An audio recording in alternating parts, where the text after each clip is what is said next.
gentlemen, welcome back. MVP Coles, Rich Sutter, you are in the zone. It is an absolutely beautiful, beautiful summer day here in Westfield, Massachusetts. We're in July, Pete, and somebody in the hallway looked at me and Pete and said, "What are you guys talking about in the basketball world now?" Me and Pete just laughed. We just laughed because this is going on all summer long. They become another year-round league. It's become another year-round league, but also this year we have some additional things going on as well. You know, I've always been a big fan, lover of the Summer League, the NBA Summer League. But also right now you have the Olympics. We're putting together an Olympic team, and that hasn't really been very highly covered in the media right now, that we're going into the Paris Olympics with a 2024 basketball team. We're going to talk about that team. We're going to talk about how loaded it is. And also, there's several exhibition games that they have planned, coming up with also several regular games in the Olympics that we're going to talk about as well. But right now, in our NBA Feed 'em Fish section, Pete, we are going to jump right off with what's been happening in the basketball world currently. And the biggest thing going on right now is the NBA Summer League. The NBA Summer League has been bouncing around from California to Las Vegas, making different stops in different places and having different personnel shifting in and out for variant reasons. But it's been absolutely a really good summer league, and I've had a ton of fun watching it. And some of the games have been good, some of the games have been bad, but it's been very interesting to see some of the highly drafted players go out on the floor, compete, and show exactly what we're talking about, what they're talking about in this NBA upcoming season. How do the young players impact? And I think if we could just for a second look at the NBA in a total overview, I would say, and this might be for the first time historically, the NBA is very young. The NBA is very young. And right now, I would say it's the youngest and most talented possibly that it has ever been. And we're going to go and illuminate on that and some of what's coming up. You know, the young players that have committed to go to college this year, but are certainly going to be looked at in next year's draft. It's just really promising on the basketball front. Basketball in general, from the talent perspective, is very healthy right now. And I did codify that a little bit when I said the talent perspective, because Pete and I have gone on a lot about some of the other stuff that really needs to change in the game. But we're going to start right off with the Summer League, because these are the aspirants. These are the young men that are looking for that next big thing. They're looking for that shot. And there was some very interesting things going on out there. But Pete, as I said before, we were talking with somebody in the other room before we started the show, and I said, this show has got to go big, because what we've laid out for people has been the absolute truth. It started last year when we first were talking about the draft, and Trace Jackson Davis was there, and Jaime Jaquez, and some of the players we were talking about that are much better than they were being thought of. And then it proved out that way. You know, that was kind of the start of things. And then Pete gave you UConn for the national title. Pete gave you the Celtics in 5. Coach gave you Jaylen Brown for MVP. If you've been watching us, I think you're starting to see a little bit of a trend here, is that we're right a little bit more than other people are. And I'm not boasting here. We just have the credentials right now to say that. Ty Cobb said, it ain't bragging if you done it. Okay, so we have 65 shows. Today's our 65th show. And we've had some pretty good work here, and I'm really proud of the work we've done, proud of the partnership that Pete and I have had in the zone. Really good stuff. And also wanted to show a debt of gratitude also to the people who do watch this show, who get in there and watch with us and are basketball hoop junkies, just like the rest of us, and really love the game. And right now, you know, in the Summer League, we're watching the future. And that's always exciting. It's always exciting to watch the future. But as we said, we just aforementioned all of those things that we had given you on In the Zone.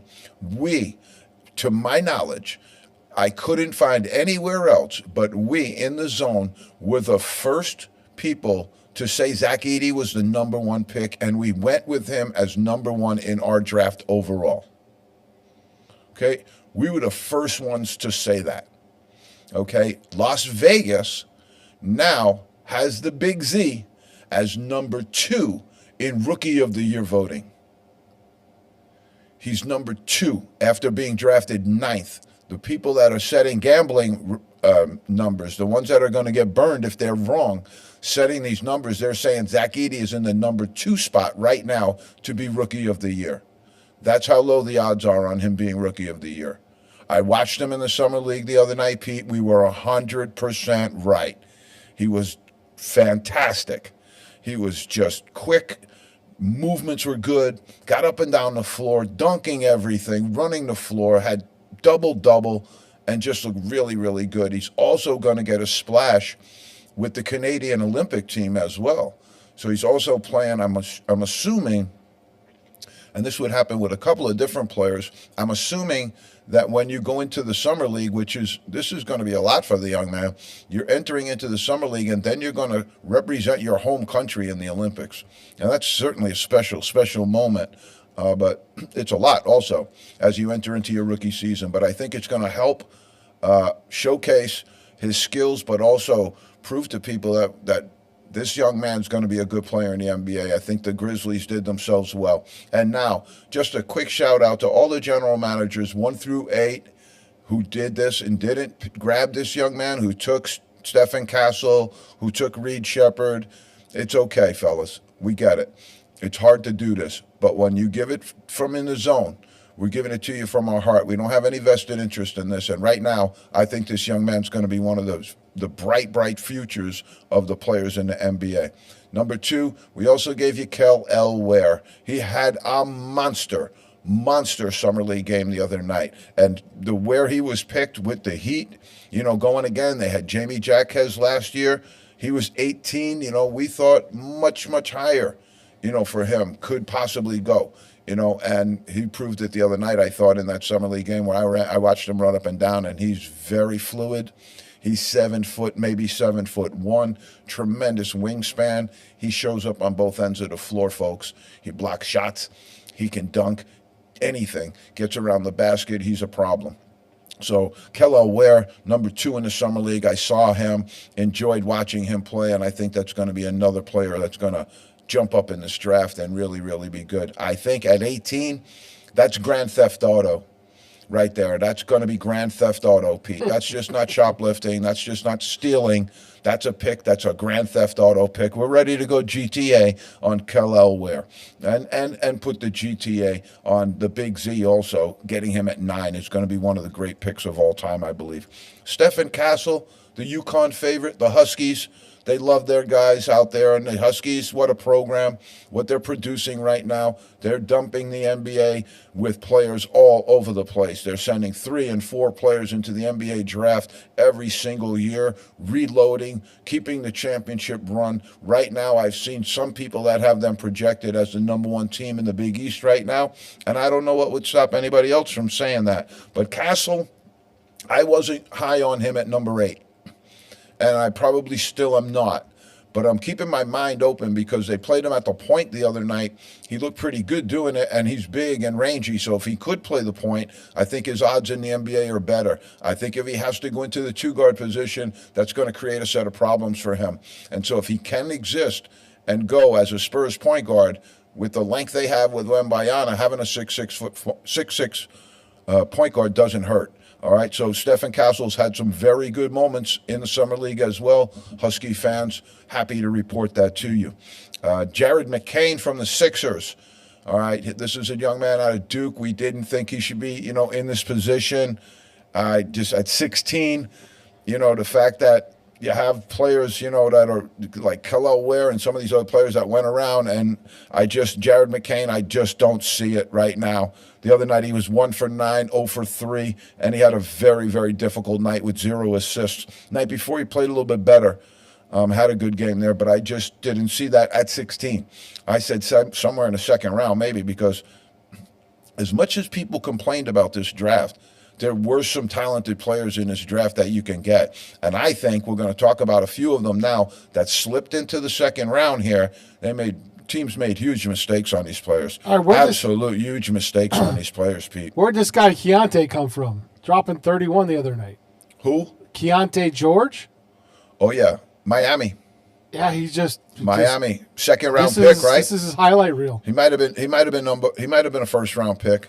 This is the highlight reel that one of the groups put up. I was just searching around YouTube. A lot of people were very high on him. He had 1 year at Miami. I didn't see a whole lot of, what we're looking at right now. He looks a little more comfortable than he probably did at Miami, I could say. Get the pick, posted up. But he's 6'7". He can shoot, he can score, he can handle. I think he's gonna, he has a skill set. I was a strength issue kind of guy with him. But certainly it looks like he could be a first-round pick the way he's playing right now. Certainly could be. That's a heck of a highlight reel they got. Just backing up, creating some space, and dropping threes. I mean, can't do that every night, but... No, but look at the range that he has and look at the strength and finishing. He's got a lot of good complementary pieces that fit well in the NBA game. He gets out on the floor. I mean, look, there's not a lot that he can't do. I just didn't see a lot of him, at Miami that, of this type, but he certainly got the skill set, certainly has the things that the NBA general managers like. The show you put on right there is, that's what happens in the summer league. You've got to come and play against them. And I think that there's some people here that are going to be scratching their heads going, man, why did they pass on this guy and take that guy when this young man was available? There's a lot of that right here.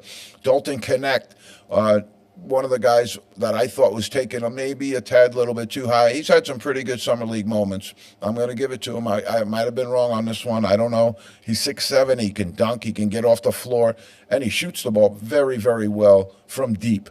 He can really stretch the floor. And I think that's going to be complimentary for the Lakers because some of their players, LeBron James and Anthony Davis, need that little bit of space. And so the shooters that they have now, Reeves, and now adding this young man, Dalton Connect, I thought him and Reeves are kind of similar players. I still think that.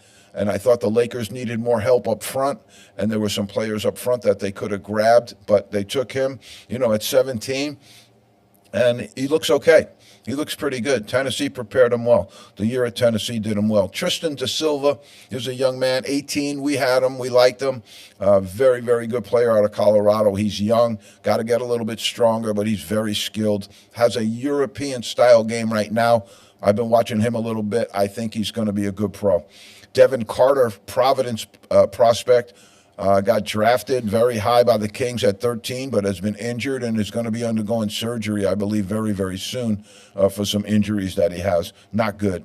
Baylor Shearman to the Celtics at 30. We're going to go again, Grand Theft Auto, Pete. This was a steal. This young man, I had him as early as 20 because I think he's the best shooter in the draft, and I think he's got game. A lot of times you get a shooter and he doesn't have game. Shearman's got game. He knows how to play. He knows how to pass the ball. He knows how to cut. He knows how to read defenses. He's really, really skilled. And like I said before, I think he's the best shooter in the draft by far. Okay. Jalen Wells, they're going to be sorry that they passed on this one, Pete. The Grizzlies got him in the 30s. He's having a monster summer league. He's in the second round and having a monster summer league. Adem Bona, the Sixers, we had him probably in our top 15 picks out of UCLA. Absolute best athlete in the draft. He's blocking a ton of shots right now, covering the floor right now. The Sixers took him, put him out on the floor with Embiid. I think you're going to see some really good stuff. If you're worried about Embiid's knee, and the injuries that he sustained this year, this young man is going to provide some punch on that lineup. A really, really good summer league for him. I liked him all the way around. I think at 41, that's kind of a steal.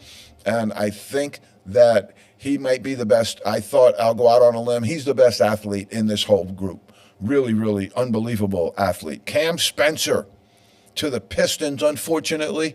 But they got a good one here because UConn, Danny Hurley's kind of been coy about this because he knows his guys are getting picked and he wants to keep that good stuff. And he's been just saying really, really positive things about this young man. And when I watched him the other night, he's going to make an NBA team. I don't know if the Pistons will keep him. Somebody's going to keep this guy because when he's open, he's deadly. And similar to Shearman and a little bit more fluid than Shearman, this guy's got game too. He knows how to play, and he is tough as nails, comes off a national championship at UConn. He's had a great, great summer league. Cam Spencer, if you had any worries about him making an NBA team, don't worry about it right now. He's going to do it. By the way, side note on UConn. Oh, Congrats, Coach Hurley. you're gonna need that again as we go into NCAA fish, Pete, because we're gonna be flying into that, and that's our first topic of NCAA fish. And hats off to Coach. I got no issue with that. We'll preview that one. The last one of the summer league, Bronny James, young man has really struggled. He had a terrible first game, sat out 2 games. Bronny James's name has been mentioned 10 times more than the number 1 pick, Zachary Reesasher. Nobody even knows who the number 1 pick is this year. Bronny James at 55 has taken up a lot of the conversation. Some of it been derogatory, some of it negative. I say give him a shot, and I think if the Lakers... He had a long layoff, though, because he was out for a long time with a heart condition. Yeah. And he never really got back in the swing of things. He's got to come back. He went through a lot. Yeah. He went through a lot. And what I'm saying, I think, is the possibility is that in time, he's going to be able to move himself into a point guard position. And for that spot, he's got pretty good athleticism, sees the floor, makes good reads. He makes pretty good reads. If you want him to score the basketball right now and be that type of player, you're going to put too much stress on him and you're going to collapse him. So what I would do is modify his role and get him into point guard mentality where you just got to bring the ball up, give it to dad, and get out of the way. That's how you can survive right now. Bring it up, give it to Pop, and get out of the way. That's probably the best thing they could do right now because his dad's one of the best players in the world. And so right now, you can feed off of that. You can live off of that when you're with the Lakers. But right now, if I was the Lakers, I was their coaching staff, I would be looking towards honing him, bringing him into a very, very narrow space as far as what you're asking him to do right now, and then allowing him to grow off of that. But the worst thing you can do sometimes as a program is to just overwhelm the kid and get him way, way overwhelmed with a whole lot of stress, problems, pressure he starts putting on himself. Can't make shots, can't do this, can't do that. That's the first thing to be affected is your ability to make shots. So right now, hone him in. You're going to be the number 2 or 3 point guard backup, and we're going to have you get in there, get some good minutes, and grow as a rookie. But right now, we're going to get you one thing that we want you to do well, and that's assist. We want you to give the ball to Anthony Davis. We want you to give the ball to your dad, LeBron James. We want you to give the ball to Reeves. We want you to throw the ball over to our new rookie, Taylor Connect. So I think that's the way to go for them. All right, the Olympic roster. The Olympic roster. Wait till you hear this one, Pete. Oh, this is loaded. Even I could coach this team, and we would not lose a game. No way. No way you're going to lose a game with this team. But it's really, really good. Bam Adebayo out of the Heat. Devin Booker from the Suns. I'm going to tell you, I thought we should have always stayed with amateur players, but none of them are amateurs anymore. But we should have stayed with our college players, stayed on the stage. But I don't know how well we would compete against some of the great European teams right now because they're allowed to bring their NBA players home, and they're on their teams now too. So Stephen Curry is in the 3 spot for the Warriors. Anthony Davis, the 4th. What a game he had the other night against Team Canada. They had an exhibition game the other night. We're going to talk about that a little bit. He had a very, very good game against Team Canada. And Team Canada is loaded with NBA talent. All right, Kevin Durant from the Suns, Father Time, is with the Suns, and he's, just going to be a great influence on that team. He's going to be a very steadying influence on that team. Anthony Edwards, he's just a stud.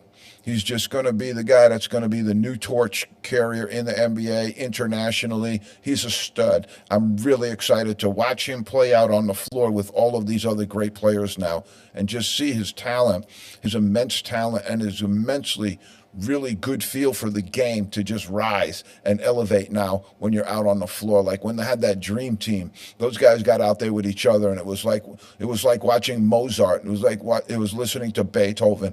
It was like watching a symphony. It was just so beautiful to watch, you know. But Anthony Edwards is one of the new guys. You throw that in there, you got Anthony Edwards, and then guess what? We have Joel Embiid. One of the best big men in the world. We've got 7-footer. He got skills outstanding skills. He's got outstanding feel for the game. And again, fitting into this lineup where right now he's coming off a little bit of an injury. And now he can just kind of blend and get into this Anthony Davis and Embiid up front. Come on. You're not going to lose with that group, I don't think. Tyrese Halliburton, we love this young man. This is another story that we gave you on In the Zone that other people weren't talking about. We told you Tyrese Halliburton is terrific. Tyrese Halliburton's going to be a very solid pro, and yes, he is. Really, really excited about watching him. They've now, brought in Jrue Holiday, and he is really, really stepping himself into a zone where he is an elite defensive player in the NBA for sure and in the world. Watched him the other night. I mean, he is locked down. If he's guarding you, you got problems. And they were playing Team Canada. Team Canada's got some guards. The other end, how about that backcourt? I think they can make some shots. They've got Jamal Murray, Shai Gilgeous-Alexander, R.J. Barrett. They have Zach Edey, Dwight Powell. And then we go with our guys. We have Steph Curry, Devin Booker, Jrue. That's the starting five for each team. Jrue and LeBron and Anthony. Well, Embiid. That's an unbelievable five. You have Anthony Davis coming off bench, folks.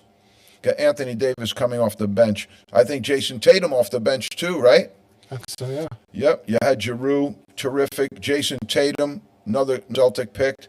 And then Paul George with the Clippers was selected for the team, and then some went down with that, and they needed an open spot. This is where you got to kind of get your head scratched and go, I don't understand it, because the Celtics certainly have representation on this team with Jrue Holiday and Jason Tatum.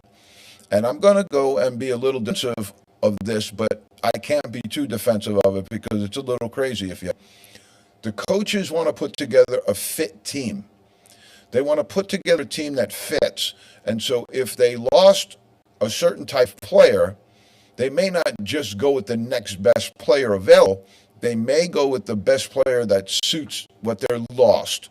That's going to fill in that empty spot pad because they said, okay, we drafted all these other players. If we have Davis and Embiid, we don't need another big guy. If we have this guy and that guy, we don't need this. So, when you lose one of the players and George decides not to participate, they went and chose Derek White from the Celtics. They picked over Jaylen Brown. And I could see if you didn't, I would see if you passed over Jaylen Brown because we had two Celtics on the team and you didn't want to pick a third, I would be understanding of it. But they passed over Jaylen Brown to pick a guy who's like maybe the fifth best player on his team. I didn't get it. I really don't get it. And I would just go down a quick list of names that in all reality got snubbed. You have Jay Brown. They were snubbed. There's no question about that. He belongs on this team for sure. Tyrese Maxey from the 76ers certainly would be a good fill-in for this team. You needed a guy who could score a little bit when you lost George. Maxey could provide that. Jalen Brunson, okay, maybe he had enough point guards, but Johnson had a monster year this year. Kyrie Irving. Irving's a really accomplished NBA player. Come on. Zion Williamson. You don't want to put the big Z on this team? You're telling me you lost a wing guy that can score the basketball and you don't want to put Zion Williamson on this team?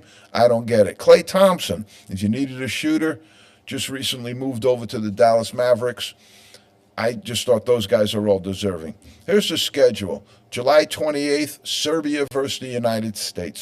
July 31st, South Sudan versus the United States. And August 3rd, Puerto Rico versus the United States. I see that as being a quick 1, 2, 3, except for Serbia. Serbia could be a little bit of a problem. All right, if Puerto Rico's a problem, then you got problems. WNBA, we're going to give it a quick moment as promised before. Caitlin Clark has had a couple of games where she struggled. I think some of the treatment of Caitlin Clark has been downright dirty, and not sportsmanlike, certainly to say that, or sportswoman-like, if that's such a thing. Yep. But the other night, 29 points, Pete, 13 assists, 5 rebounds, 5 steals, 3 block shots. I don't know how she blocked shots at her size, but she got 3 of them. 5 for 9 from three-point range. Now, there's a little bit of a toggle between Angel Reese, who's had a double-double after double-double, and Caitlin Clark. Right now, I'd say Caitlin Clark kind of ran away from that a little bit. Kobe Bryant, Klay Thompson, and Ray Allen, their shooting percentages. There's 3 great shooters right there. Kobe, 44.7. That's pretty good. Klay Thompson, 45.3. That's really good. And Ray Allen, 45.2. I want to asterisk both Thompson and Allen because they shoot the ball from deep. So having those type of numbers with the preponderance of three-point shots that they took, those are some real numbers right there. Sure, yeah. Okay, jail time, Jonte Porter, Pete. I'm sorry to report. Jonte Porter, one of the first young men caught up in the gambling scandal, is probably looking at possibly 3 to 4 years of jail time, and he was also received an NBA lifetime ban. I'd really like to get somebody up there to represent this young man. I think, I don't know, 3 to 4 years for what goes on in this country, you know, I don't know. I think personally they could community service this thing out, let the man do some real good in the community rather than sticking him in jail, because gambling, I get it, it's not good on games. I get it. Impacting the games, I get it. NBA lifetime ban, I think a little bit too strenuous on this. And the NBA, I'll go back. I'm going to go out on a limb here, Pete, but I'm going to be couched about what I'm saying. Aren't there gambling organizations that sponsor the NBA? Like every other major pro sports league? They have everybody. They have everybody doing it. But that's a side note. But I'm going to say this. When one of the great players of all time got mixed up in some gambling stuff, you didn't lifetime ban him. I'm going to leave his name out of this. I'm going to leave all of that out of this. But when they had good knowledge that there was gambling going on at a crazy level with a lot of former NBA players, they didn't give him lifetime bans. I think it's easy to step on a young guy who doesn't have a great profile, and maybe, you know, I don't know. I don't like it. I think it was too much. I think they're trying to make an example of him. And you don't make example of people's. You punish them duly. Just because you want to send a message the other way. You don't send it by increasing somebody's jail time. That's just not American. I don't like it. USA-Canada exhibition, 86-72. Canada hung in there for a really long time. That ball knocked away. Here come the Americans. LeBron in transition. They just kind of pulled away. And a lot of it was Anthony Edwards. A lot of it was a really good play of Anthony Davis, Anthony Edwards, and Steph Curry wound up with 12 points as well. Anthony Davis went for 10 points, 11 rebounds, and had 4 blocks. And he was a really good presence inside. LeBron James, right now, what I've seen from him, you know, he's struggling a little bit right now, not only with his shooting, but also with his just, it seems like his legs are a little bit tired. I don't know if all of this is good at his age, you know, with an NBA season, a full NBA season, and then getting into something like this. I think, you know, there's 5 exhibition games here. There's 3 more games after that. You know, this is just, and then you're going to be running up on August, and they'll be reporting to camp very soon. So that was Jamal Murray you just saw blowing by for Team Canada, and Team Canada has a very good team. I'll give you a couple of names that they're carrying on that roster. Pete put up a couple of them. The Big Z, Zach Edey, is on that roster. Dylan Brooks is on that roster. Shai Gilgeous-Alexander, you can see it's 60-54 there. They went on a run there a little bit after that, the USA did, to get away. You see they just overwhelmed them with their size and their athleticism. R.J. Barrett, former Duke player, is on that team. Kelly Olynyk, people from the Celtics will remember that name, Kelly Olynyk. There's the USA guys just being out and running, and that's great USA basketball right there. They also have Dwight Powell, Lucian Dort, Jamal Murray, and Trey Lyles make out that Canadian roster. I think if they get to see them again, possibly in another round, that could be something that might be very interesting. Okay, so we're just going to close our NBA fish with a lot of people love to have this discussion, and they seem to think it's a binary discussion, so we'll participate binarily. So what we have here is LeBron James and we have Michael Jordan. All right. And here's a couple of standards. The top 575 teammates. They had teammates that were in the top 75 of players in the NBA. LeBron James had 5 teammates of that ilk. Michael Jordan had 2. Now, this is LeBron James 2010 to 2022.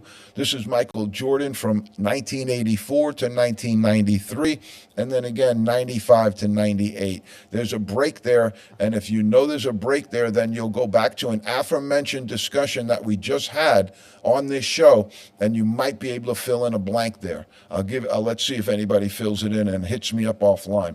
5 seasons with 2 All-Star teammates for LeBron. Zero having 2 All-Star teammates for Michael Jordan. He had 1 All-Star teammate in Pippen, never had 2. 21 top 5 draft picks as teammates, LeBron James. I thought that was high. 21 top 5 draft picks for LeBron James as teammates. Michael Jordan had 1. Well, that means they're always putting LeBrons on teams that aren't doing well, right? Well, if you're getting top 5 draft picks. He bounced around quite a bit. So he's Cleveland, he was with Miami, he was with the Lakers. When he got there, they started winning, so their draft picks would go down. But when he first got to Cleveland, yeah, they might have been getting some good stuff. Right. And then also, you look at some of these trades, too. That might have been how they acquired some of them as well. Through trades, like the Knicks just acquired a bunch of picks. You can do that into trading picks. All right, missed playoffs. LeBron has missed the playoffs in 2 seasons. Michael Jordan never missed the playoffs. LeBron has 3 rings, championship rings. Michael Jordan has 6.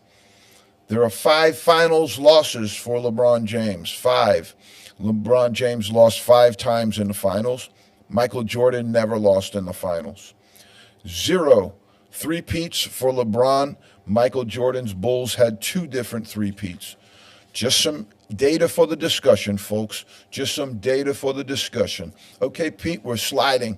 We're moving. We're grooving. We're into NCAA fish right now, and we are kicking this thing right out of the park. Gonna have to get that cash register again, Pete. We're gonna have to hit it again and again and again. Coach Hurley, UConn, just received the big, better deal, the BBD. 6 years, $50 million.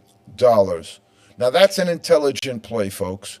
Could have jumped up, changed your life, went to the Lakers for another $1 million maybe, or a little bit more than that.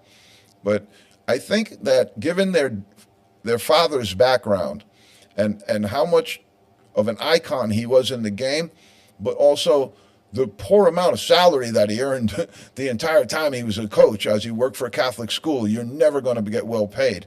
And so I think for both Hurley boys to probably make $1 million a year in a game that their dad coached for probably not so much as that, I think it's pretty probably astonishing to both of them. And I think Danny and Bobby are both probably humbled by that fact as well. But I think that's pretty cool. They stayed with UConn. Take the shot, right?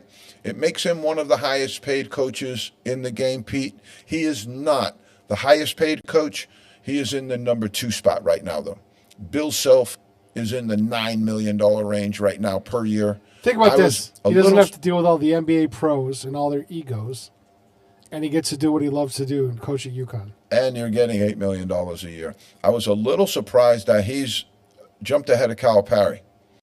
And so knowing Coach Cal like we do, he's probably in his AD's office right now trying to renegotiate his contract, although he hasn't coached a game at Arkansas yet. Wouldn't surprise me. Wouldn't surprise me, Pete. Nothing surprises me these days. Nothing.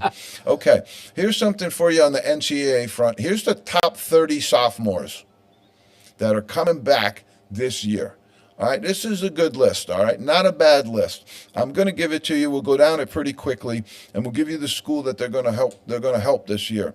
I wanted also, though, and I did a little bit of research on this list. I went and did a little bit of a deep dive, and I took out ESPN's top 100 from the year that these gentlemen are in now. And I went through it, and I wanted to see where they were placed in the top 100 there as recruits and to see where they stand right now as being rated as sophomores in the NCAA. So I thought it was pretty interesting. A lot of them maybe the majority of them that are on this list of top 30 right now, I couldn't find them on the top 100 list at all. So that's pretty cool too. All right, JT Toppin, Texas Tech. I had this young man probably in the top 20 of the first round of the NBA draft. I really like his game. I really think he's got a terrific upside in the NBA. He left Richard Pitino Jr.'s team at New Mexico, and now he's going out to Texas Tech. He took the BBD. He took the bigger, better deal, and he's going to help Texas Tech quite a bit. He's a really good player. It moves Texas Tech up, in my opinion, because I didn't have them really that high this year. I think they're going to get swallowed up a little bit in their conference, but this is going to help a lot. This helps them a lot. PJ Haggerty, Memphis, the number 2 spot. That's a good selection. Josh Hubbard over at Utah State, returning, going to have a monster year this year, I believe. Colin Murray Boyles, he's at South Carolina. He was the number 69 player in the top 100. He was the first player that we found rated up. That's a 64. Couldn't read my own writing, Pete. Owen Freeman coming back at Iowa. Milan Momcilovic out at Iowa State. He was number 51 on the ESPN list. Miles Rice is going to be good for Indiana. I think Indiana's risen. Coach Woodson finally might have a really, really solid team around him. Dayton Thomas, UNLV, going to have a good year this year as well. This young man, I'd move up a lot higher than he is right now. Jackson Shillstat. He is at Oregon. He was number 36 overall in the ESPN list, and I really, really like this young man's game. I have him down as one of the best guards in the country right now. I'd move him up this list a little bit. All right, Mackenzie Mbako for Indiana.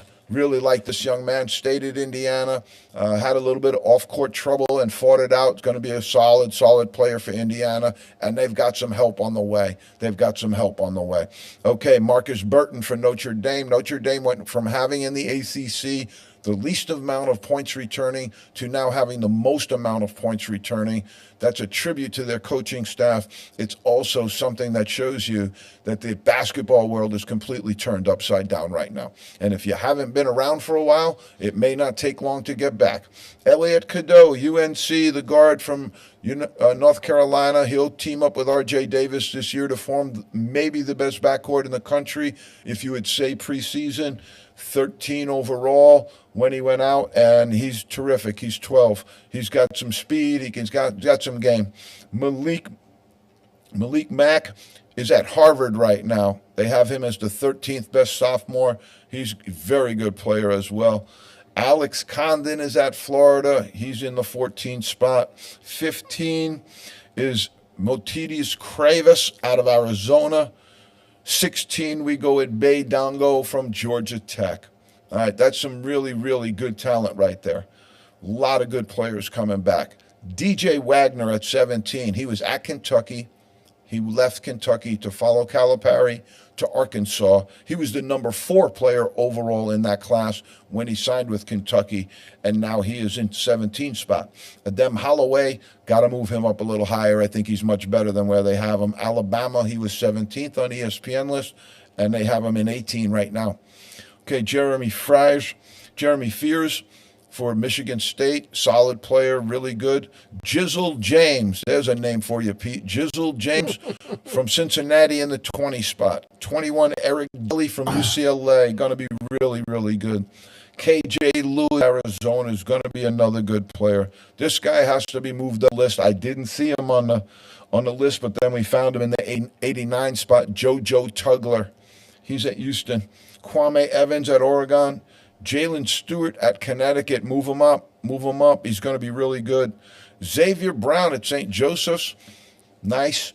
That's a good A10 pick. I think the A10 has some other good players in there. Mason Falslov, Utah State, terrific. Jalen Lowe is at Pittsburgh. You're going to like his game. Sebastian Mack, UCLA, was 67 overall. And Solomon Ball closes out at UConn, and he was the 33rd player overall. Unbelievable. There are. By the way, we got to start a top 25 names list. Yeah. For the basketball top 25 names list. Right now? Well, I'm going to start college, working on. I'm going to start working just in or overall. historically. I mean, that jingle, yeah, that's a. Oh, the best names. Yes, the top names. Oh, well, The I would all-name say, team. I'd say right now he's number one. Yeah, the all-name team. Wooga Poplar left, so I had that was a really good one too. There's some great ones out there. That would be an unbelievable segment, Pete. Let's get working on that. All right. So there are 6 teams that had college program perfection. They took their team all the way through the NCAA regular season and through the tournament without a loss. There's 6 of them. That's rarefied air. Without That's a loss of players. really, really good. No, they went the whole season without losing a game. Okay, gotcha. So they went and won the national title and never lost a game the entire season. Ran the entire table. It's very, very rare. You'll remember a couple of years back, well, more than a couple now, but St. Joseph's had a regular season that was undefeated, and there's been some others that have had undefeated regular seasons, but then they got bounced out maybe in the first or second round NCAA tournament. So they didn't go all the way. But here they are, San Francisco, number 1. Who do you think was the big guy for San Francisco back in the day, Pete? None other than William Felton Russell. Probably went, I want to say there was another great Celtic great that was his teammate at San Francisco at that time. I'll have to look it up. North Carolina did it. The UNC Tar Heels achieved perfection. Number 3, Kentucky. Unbelievable. The Blue Bloods have had that kind of success. Number 4, UCLA. Number 5, NC State. Number 6, Indiana. I was a kid when that Indiana team did, and that was unbelievable to watch. And if you go back and look at the year they had before, they lost a game, very, very close game. I want to say to Al McGuire's Marquette team that knocked them out of the NCAA tournament, maybe right before the Final Four. But that team had an unbelievable winning percentage. I could probably, go back and name all 5 starts, how much I loved that team. You had Quinn Buckner on that team, Bobby Wilkerson, Scott May, Tom Abernathy, and the big Ken Benson. So that was an unbelievable team. I'm going to give you a couple of names, Pete, that old school people will really enjoy. These are 10 names that were at Sonny Vaccaro's ABCD camp, and I can tell you that I was there as well as a coach. All right, so Sharif Abdur-Rahim. He's having a great year as a coach, too. Vonteego Cummings, old school. That's an old school name. People will remember that. Shaheen Holloway. He's the current coach at Seton Hall right now. And he was a really good player. Fawn Marbury. The man has gone over to China and absolutely became an icon and rock star over in China. Stephon Murray out of Coney Island, New York. Nonetheless, out of the big Coney Island contingent down there, a ton of great basketball talent out of that as well. Sebastian Telfair came out of that area as well. Paul Pierce, Tim Thomas, Robert, there's a great nickname too, Tractor Trailer. He was as big as a tractor. Wayne Turner, I bring up his name because he went to Beaver Country Day in Massachusetts, wound up going to Kentucky, may have won a national title out there. Wayne Turner, somebody wrote on Twitter underneath this thing that I saw here, and it just said Wayne Turner was a dog, D-A-W-G. And Wayne Turner he was a tough player and really good. Albert White and Brian Williams closed out the 10. Pretty good stuff. I'm going to give you this one, Pete. Knock your socks off. Few better. This is under the few better category. Gonzaga. I'll say it again. And I want to do this because I know that my wife loves the way that I do this all the time when I'm home, when I have them in the NCAA pool and then they tank. Gonzaga. Okay, so. Is that with the fine Corinthian letter? You have to. That's unbelievable. Pete's trying to get me to lose my train of thought here today. All right, but this is going to knock your socks off, all right? From 1907 to 1998, Gonzaga had 710 wins. So I took out my little calculator and I said, 710 divided by 91 years. That comes out to 7.8 wins per year. Now we're going to go and see what happens when Coach Few arrives at Gonzaga in 1999. Okay? 716 victories divided by 25 years. It's 28.64 victories over that course of time. That is unbelievable. Few better. Few better. Coach Few, we love you. All right, there's a couple of players working out with the USA team that I wanted to bring up, and these are, I'm going to call them my big three for next year, because there's some other guys out there. Everybody's excited about this, that, and the other thing, but there's some players out there. I might, if I put together my top 25 this summer, Pete, for the NCAA going into next year, I may have to put the Duke Blue Devils there. They're young, but boy, are they talented. Cooper Flagg is going to be one of the best players in the game right away as a freshman. He's a lot like Christian Laettner. He's going to make people think Christian Laettner. I've watched him with the USA team. He was playing against Anthony Davis the other night in a scrimmage, and this young man's going to knock the college basketball world on fire. That's my prediction. Cooper Flagg, and I'll have him probably in the top 5 next year as far as draft picks goes. So I don't know how long he's going to be with the Blue Devil fans, but there's a lot of excitement down there right now about this incoming class, and they should be. But I watched over the course of the weekend, and I had seen him before, but man, my eyes got opened by this young man again. I mean, like, wow. VJ Edgecombe. He was one of the young men. I was one of the last signings, and Baylor Bears signed him. And I'm going to say right now, they might have got the best player in the whole thing right now. Cooper Flagg is terrific, but Edgecombe is just unbelievable. I mean, if you want to give a comparison to VJ Edgecombe, I'm going to go out on a limb, and people might criticize me for this because they'll say, no, it's John Morant from the Grizzlies. They're very, very similar. This young man can dunk on your head. He's fast. He can shoot. He can handle. VJ Edgecombe, folks, I gave it to you here first. And then I've always been high on Jaleel Bethia, going to the University of Miami. This young man is terrific. He's out of the Philadelphia area. Another great, great player out of the Philadelphia area. Lionel Freight Train Simmons, I thought, was a very similar comparison. He's big. He's got body. He can dunk on you. He can get in out on the floor and run, and he handles the ball and does it very, very well. Okay, I thought in that sophomore group, there was a young man that stood out to me, George Washington, Darren Stevenson, I think he belongs in that sophomore group.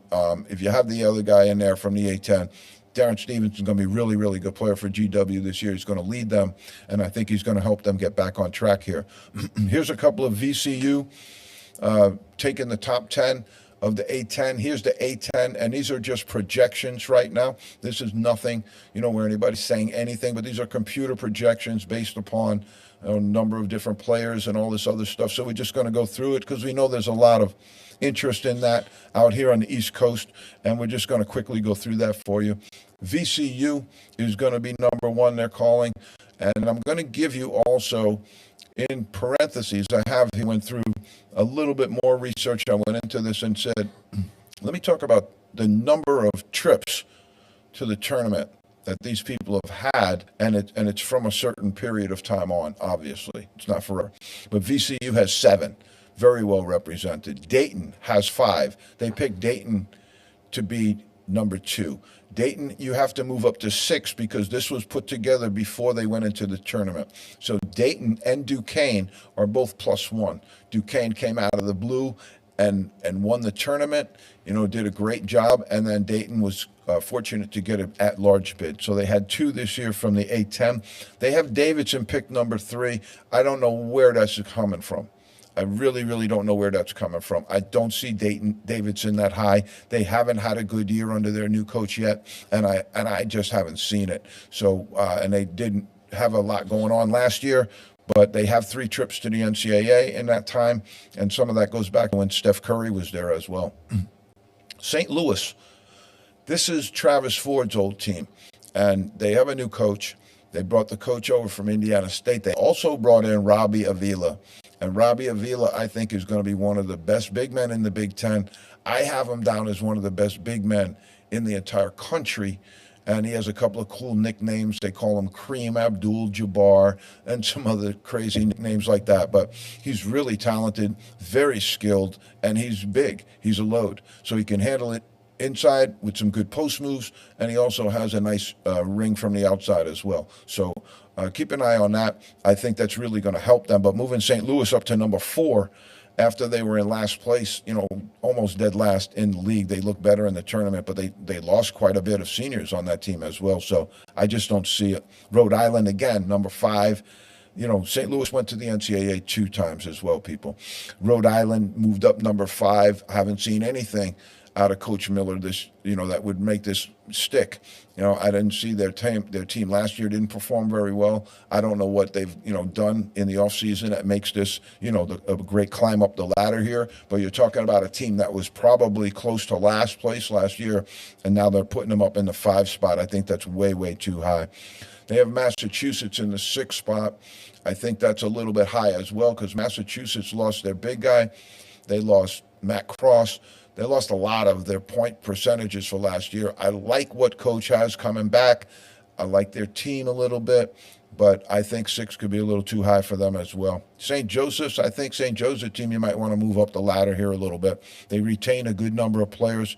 UMass has 1 NCAA trip in that time as well, folks. St. Joe's has 2. I'd like to move them up a little bit on this because I think they're better than that. George Mason is in the 8th spot. I like Mason, but I don't think that they're, they don't have any trips since that time when they went to the Final Four. I just see Mason, they might be a little bit better than 8, but probably not much more. Number 9, Duquesne. I think Duquesne, they have a new coach. We'll see how that goes. That's always a trip down memory lane when you lose a coach and then you hire a new coach. Their coach hasn't had a whole lot of head coaching experience as well. But I think they have a pretty good roster, so you might want to move the Dukes up a tiny bit. A little bit dismayed to see my Bonnies in the 10 spot. Duquesne is +1, so they did have a trip there. The Bonnies have been 2 times, a little bit dismayed to see them in the 10 spot. I think Mark Schmidt's team's a little bit better than that. They have some better transfers this year. I think it's very difficult, especially at a place like Bonaventure, to turn your roster over constantly like they're having to do right now. And if you're going to get impact in places, I think that impact is going to hit harder in places like St. Bonaventure. That's just my 2 cents on that. Richmond, 11. I'd move them up a little bit. They won the league last year. I know they had some losses and stuff like that, but they've also filled in a couple of pieces here because you can fill in very, very rapidly. So I wouldn't have Richmond as low as they are. They also have 2 trips to the NCAA. You have Fordham in a 12 spot. I think that's probably pretty accurate. It's a tough job there. They have the oldest gym in the NCAA. The oldest gymnasium in the NCAA. You say, wow, that's really cool. That's a trivia question. It's also bad because it's old, it's archaic, it's small, and it's not up to the snuff of what other Atlantic 10 teams have. And so it's always kind of been a drawback. The second piece for Fordham and St. John's and some of the other affiliate schools in that area is that New York isn't what it used to be basketball-wise. The talent to stay home, keep the talent home isn't what it used to be. And now you have to import your talent from other places, and importing them, to St. John's and to Fordham when you used to be able to get most of your roster from the 5 boroughs, it's more difficult. And that's what's happening with some of those schools right now. So Fordham in 12, they could also wind up in last. LaSalle, down, but they had a good pickup of a center that was a UCLA transfer. They might be able to lift that up a little bit. But Coach Dunphy, is a great coach. He's back for another year. He's one of the elder statesmen in the NCAA. But, being at 13 and with everybody else moving in NIL directions and stuff like that, I would imagine that the NIL impacted the coaches that have been around the most. It impacted them to the greatest degree, I would say. That's just a guess on my part, but in ways that might not just be easily representable as well. Meaning in terms of culture, in terms of locker room, in terms of having players now make more money than your assistant coaches, having assistant coaches constantly on the move now because they're looking for better jobs and better deals as well. It breaks down the stability of the game. And there wasn't a whole ton of civility to the game. Going back in the day, civility wasn't what they were playing for, but that certainly hasn't made it any better. They went down and they picked GW as 14. I certainly hope that's not true. I think that's way, way down there for GW. I see GW being much higher than that, certainly in the middle of the pack, and certainly maybe up towards the top, because they do have, I think, one of the best players in the league, Darren Stevenson. He's going to be a terrific player, and he's a guy that you can build around and really work around. So I think that that's way too low for GW. I think they got that one wrong. Pete, we're going to be back next week. And then what we're going to, folks, is that Pete's going to be away doing some business, and I'm going to be away on doing your vacation. I'm going to be away on a massive, massive sea glass hunt on the coast of Maine. About 30 years I've been going up there, and I absolutely love the coast of Maine. Biddeford Pool is where we go, and we have the University of New England is right there. Some other really, really cool things going on around there and bouncing around. So we're going to go next week. We're going to bring you some Olympic stuff. We're going to bring you some more Summer League stuff.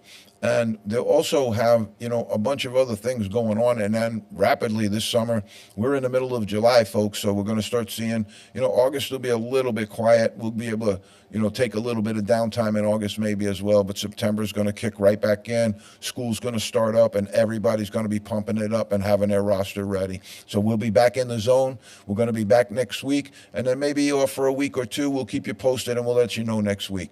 Hope everybody's doing well. Stay cool out there. Hydrate yourself and be good to yourself. You're in the zone. We'll see you next week.